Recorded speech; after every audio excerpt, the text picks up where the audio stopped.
Hey guys, my name is Brandon and welcome to or welcome back to my YouTube channel. If you like what you see in here, you're more than welcome to hit the subscribe button so you stay notified every time I upload a new video.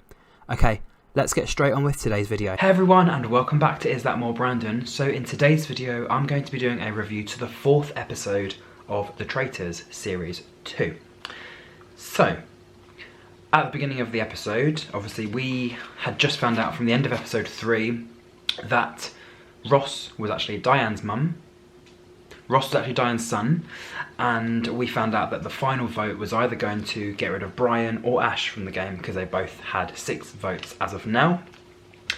Anthony's final vote was for Brian, and he was actually banished, and he obviously revealed as well that he was a faithful, and he just kind of felt a little bit upset, I guess, because he was being voted out for the genuine way he was, and he literally said, "I'm gutted for being voted out for just being who I am." Harry basically explained that Ash is not as strong a traitor as Paul and Miles, and Miles said that obviously now there's going to be a division of the traitors, and he's kind of just in the middle because he's not going to be on either or anyone's side. He's just going to kind of just be there and do what he needs to do. Ash walked past Harry and said that they would have a little chat later on, so that's fine. And Charlie had a chat with Ash as well.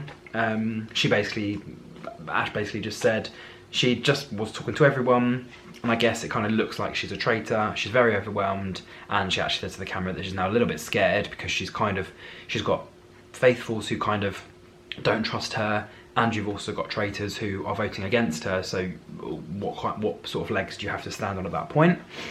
And Paul basically said to Johnny that he might get killed tonight as well.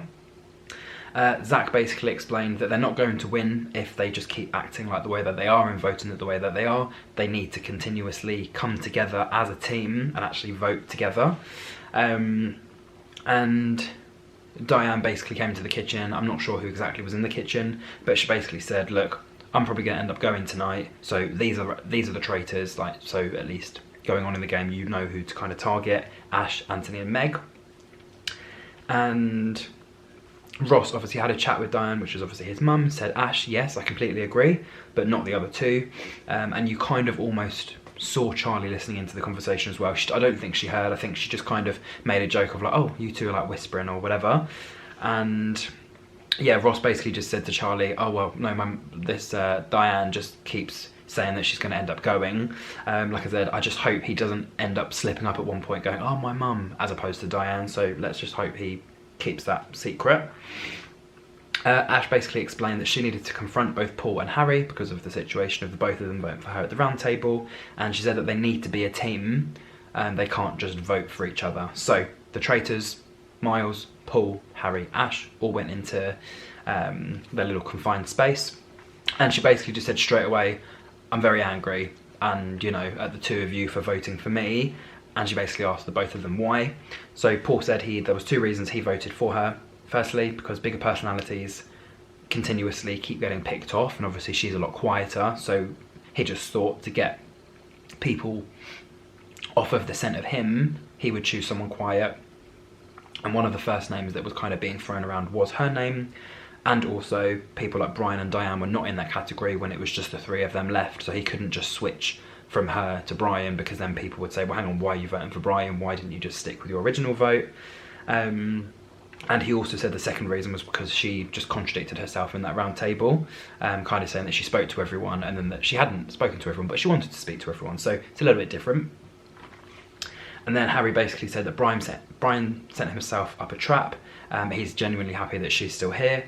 And Ash basically said that if anything, it's a little bit of a wake-up call to know that she's kind of not really playing the game as best as she could. And, you know, going forward, she needs to sort it out. Otherwise, she will end up either getting eliminated by the traitors, who will just obviously vote her out. And one of the faithfuls will either think that she's not as genuine as she is, and then will also try and kind of get her out of the game as well. We found out that there was going to be no murder tonight, so Claudia joined the 4 traitors and said that there was no murder, but 4 of the faithfuls, or 4 people, would be condemned into a dungeon, and at the end of the evening, one of those would be murdered. So Zach and Jasmine couldn't be chosen because obviously the both of them got shields, and the players were able to save one of those from the confined space from being murdered tomorrow. So they kind of all had a bit of a discussion. I think it was kind of led by Paul, and Paul basically said it's probably a smart idea to put someone like him down in the dungeon, because obviously he was voted as most popular, so he is likely to think that the players are going to vote to save him. He also suggested potentially Ash going down, and I think Miles kind of jumped in and agreed here. Ash kind of was like, yes, I think it's a good idea, but kind of, I guess, based on what's already happened to her, will she genuinely actually trust these people to save her, or potentially her going down to the dungeon is just like her easy way of saying goodbye. And yeah, Miles just basically said, look, the two of us, so Paul and Ash, and then two of them, and it has to be people that you think are not going to be seen as traitors, or maybe they are, or maybe they're, you know, good players or whatever. And I think Miles just said potentially Megan, so Meg could be the fourth person. Paul thought it was a good idea to put Andrew in the firing line, and Miles thought Meg would be a good option as well. So it was Paul, Ash, Andrew and Meg that were the four that went down to the dungeon. And Ash basically said, it makes sense to me, and I do trust you guys to take care of us. She said that she does trust Miles a lot more than she trusts Paul, and Paul said basically they can give the faithfuls a traitor, so you know, at least one of them will come back, but at least one of them will stay in the game.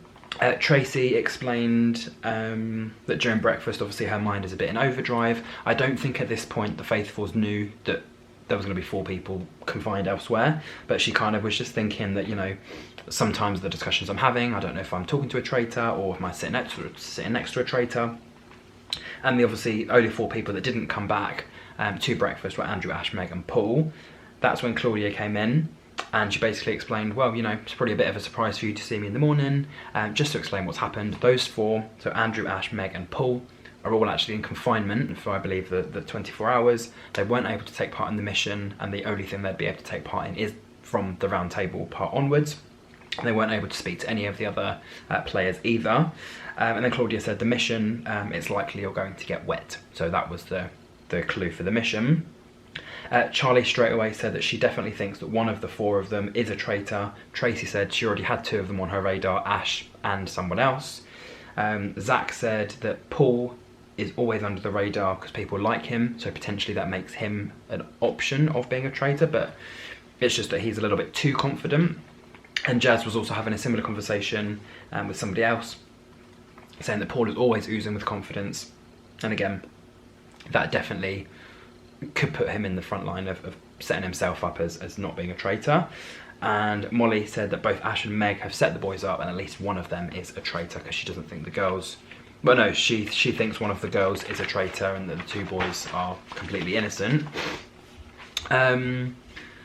And then obviously down in the dungeon, Meg basically explained, well, doesn't that solidify that we're all faithfuls now, the fact that they all got sent to the prison?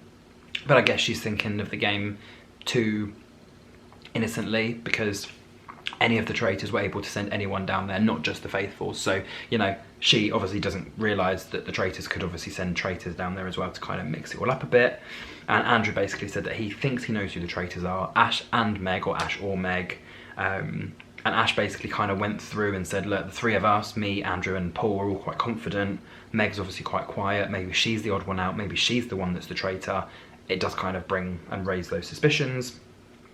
And Paul basically said he seems to be in the perfect position at the moment with his double bluff situation. So people think he's popular. People like him. He's in the dungeon. He thinks they'll save him because they think he's a faithful. He can then use his traitory vibes to then get rid of someone else from the game. So it's a very like, I'm a traitor, or you would assume a traitor would put themselves down there, but it's not me because I'm actually a faithful, but then he actually is a traitor. So it's kind of like it's like a double bluff. Tracy explained that she thinks Ash is definitely a traitor, obviously contradicting herself at the round table the previous night. Zach said potentially he's going to have a chat with Paul or at Paul, and to kind of deflect from the people that may be a little bit more nervous or a bit like you know, nervous energy and that sort of thing, and just genuinely go for the quiet people. So not people that are nervous or that have weird twitches or, you know, don't interact. They're always sitting at the back and they're always kind of letting the team make decisions for them. And obviously during that conversation, there was a few other people throwing around names. So Harry basically said that he thinks Meg is smart enough to be a traitor.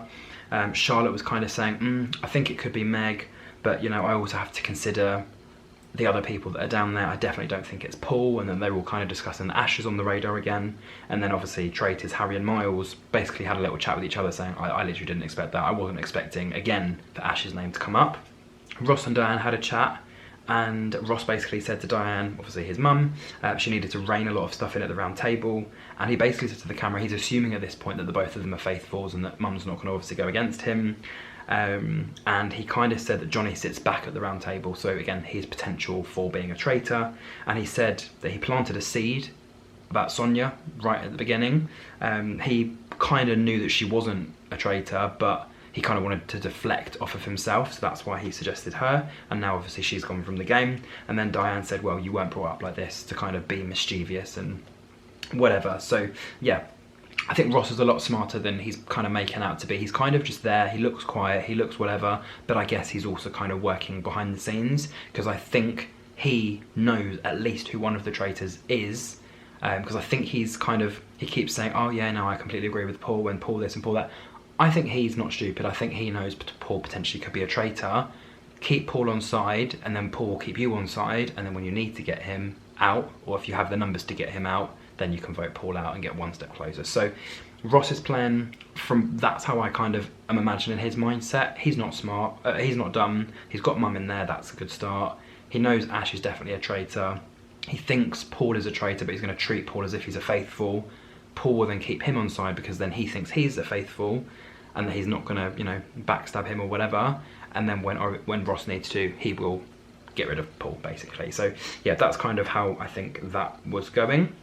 And then, yeah, Zach was having a quick chat with Jazz, Molly and Jasmine, and he basically said he thinks that Ash and Meg, at least one of them is the traitor, and he thinks it could also be Paul just because of the fact that he's very confident and very cool and very, you know, calm and collected. So out of all of the traitors' names, Harry's name, Miles' name, not being mentioned at all. You kind of getting Ash's name thrown around, you're getting Paul's name thrown around. You did have Zach's name getting thrown around, but not in the recent episodes, so I feel like he's kind of gone a little bit under the radar. So the names at the moment are kind of, yeah, Paul and Ash, obviously two of the four traitors who were in the dungeon who put themselves there. So bit of a what's the word? They kind of screwed it up for themselves. Anyway, in the next game, obviously the wet game, all they had to do was split themselves into two equal teams, two teams of 7, and carry gold, which was worth £25 each, from one side of the water all the way to the other side. Each one they got, like I said, £25 each, and at the end of the round, whichever mini team got the most money into their weighing scales, they were actually able to save one of the 4 people that was down in the dungeon. So first thing was first, we needed to have 2 captains. So Charlotte was the captain for Team Blue, Jazz was the captain for Team Red, and in turns they chose a member for the team. Johnny wasn't chosen, so he actually just ended up being on default Red team. So in Charlotte's team you had Charlotte, you have Harry and Miles, both of the 2 traitors, and then you had Molly, you had Evie, and you had Anthony. So that was their team of 7. And then for Jazz's team, you had Tracy, you had Jasmine, you had mum and son duo, Ross and Diane, you obviously had Zach, and then you had Johnny as well. So yeah, both of the traitors were in one team, and then mum and son were in the other team. So it's kind of like which side's going to win. And also at this point, the traitors did want to win this game, because then it meant they could save either Paul or Ash, whoever they thought potentially wasn't a traitor, or, you know, but again, it was a team decision, and with 7 brains, I don't think they would have persuaded their team to save Ash. Potentially Paul, but I don't think Ash would have been saved, because people would know that she's a traitor. Charlotte basically explained that there was no task that Harry isn't good at, which is why I think she picked him second. Johnny said that he's fearless. Obviously, even with his one leg, he just jumped from one stone to the next. So it was kind of like floating stones. So that was quite, it was quite fun to watch. But like I said, he's obviously very brave. He's obviously gone through some difficult things, and he's just like, you know what, I'm just going to live life to the full, and, you know, do whatever I can to just get through. And Miles explained that we all have strengths in life, and this one, jumping from thing to thing, was just not one of his strengths. And Charlie again also said that the gap was a little bit further than she thought it was. Again, she didn't do very well, falling in the water quite a lot. But I guess I guess it's fun. Like, even if you can't swim, the water's shallow. It's just annoying if you can't get from one stone to the next, because you're then dropping all that potential money you could have added to the pot, and also that lifeline of being able to save someone, potentially give them that shield for that evening. I think again, so this team, the blue team, got a little bit stressed. So Miles again, the traitors, he kind of was just there, and he kind of said to Anthony several times, give them the gold, we don't have time. And Anthony was like, no, I'm digging up new gold, like, it's fine, we're okay. And he was like, no, we don't have time to waste. So I wouldn't say an argument, but a bit of a disagreement with like prioritising. So Anthony was looking for new gold, and Miles was like, we've already got loads of gold, just get it from this side to the weighing scales. At the end of the game, they added 5,300 to the pot. Red team added 3,275, which meant that the red team won, and Jazz, Tracy, Ross, Jasmine, Diane, Zach and Johnny as a team collectively were able to save one of those 4 from the prison. It was either Andrew or Paul. They decided to save Andrew, which meant both the traitors were still in the dungeon with Meg, and if Meg was banished, both of the traitors would come back for breakfast in the morning, and people would know that at least one of them was a traitor. So yeah, basically the aim here is get rid of one of the traitors at the banishment, and then you potentially, well, Meg would be the only one that could be murdered at night time. So then Paul and or Ash would come back, and then yeah, that person would be completely exposed as the traitor. So this is going to be quite an interesting turn of events now. Definitely from, again, what I've seen after this part, but from that part, it was like, yeah, Andrew's now been saved. You got 2 traitors who can't be voted out by another traitor. So if Meg doesn't get banished, then she's going to be she's going to be murdered anyway, and one of the traitors comes back with their identity completely revealed. Charlie explained that she felt like Paul was a bit at risk. Diane said to Jazz, well, Jazz and Diane had a chat, and Jazz basically said he's going to approach the situation about Paul. He seems to be getting on with everybody. And Meg basically said she feels like she has no fight left to give, with Andrew saying if Meg or Ash are the traitors, it's definitely one of the 2 of them, him or Paul, who will be getting eliminated. And Charlotte and Jasmine were having a chat, saying some of the names that were being thrown around were Ash and Meg, and someone in the dungeon is definitely a traitor. Ross, Harry, Jasmine again and Molly were again having a conversation, and Ross basically said that it felt like there was 2 traitors that were up here, obviously with their ears open, kind of collecting information. Again, Ross doesn't realise Harry is literally a traitor standing next to him having that conversation with him. And Molly actually asked a question, do they actually want to protect each other? So are they putting them down in the dungeon because they want them out, or are they putting them down in the dungeon because they genuinely think they're going to be saved? So yeah, that was all of that. So a lot of conversations going on, a lot of kind of like weird groups being created. You've got like mum and son duo, you've got some of the boys, you've got some of the girls, you've got like the older Diane and Tracy group, they're all kind of together. I think Ash doesn't really have a group anymore. Paul kind of has everyone, or he thinks he has. Meg, I guess, has Charlotte, because I think they were talking quite a lot, or you know, at some of the other round tables, when Meg's name was being thrown around, Charlotte was kind of trying to back up her. So yeah, there are a few people who don't really have any allies, and there are people that have basically everyone, or at least no enemies. At the round table, Jasmine basically said straight away she wanted to find a traitor. She was determined to find one, and Harry said that he couldn't win with all 4 of the traitors, and the most important thing for him was to get to the end and win. Zach started this round table. He said he wanted to speak to Paul because he's always quite confident, he's always quite cool, and he basically asked him, like, why did he think the traitors put him in the dungeon? And he basically expected it to happen, and he said that confident people are always picked, and it's always the wrong option. It's usually always incorrect. And then Andrew kind of jumped in here and said, well, I think Paul is 100% a faithful. Harry explained that he's not going to choose Zach today, so obviously that was caused a bit of, like, you know, a bit of fun, because obviously he kept going for Zach all the time, and was like, actually, I'm not saying I don't not trust you anymore, I'm just saying for today there's other people that are on my radar a little bit more. He went straight up to Ash and said, I think it's Ash, and he basically explained to the camera again that she's the weakest member of the traitors, but it's a game and sometimes you just have to do what you have to do.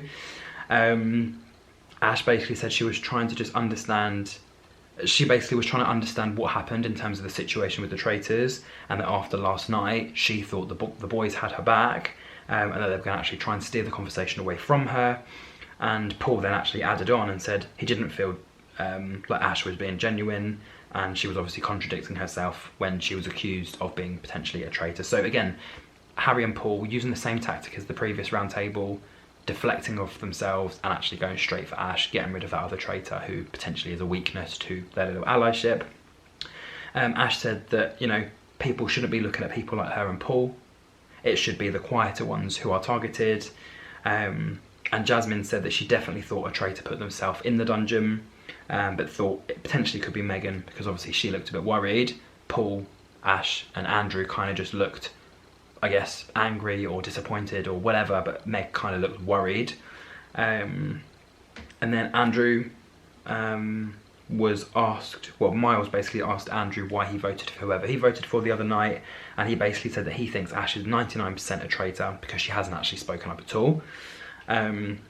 Johnny said the body language that Jasmine's been portraying has also been a little bit weird, and Jasmine said, well, if you're going to accuse me of something, you need to at least be accurate with your facts. So again, just a little dig here at Jasmine, but I don't really think anything's going to happen there. I just think Johnny's very just, when he has an idea, he'll just run with it straight away, a bit like what Ross did with Sonia, but obviously that left him in a bit of a weird position and also left her out of the game. So, you know, sometimes you, although you may have something to say, don't say it straight away, because you're exposing not only your game plan, but other people might jump on that idea, jump on the bandwagon, and then, you know, it'll complete what you think is the right idea or what you think is the right thing of that game. It's just not.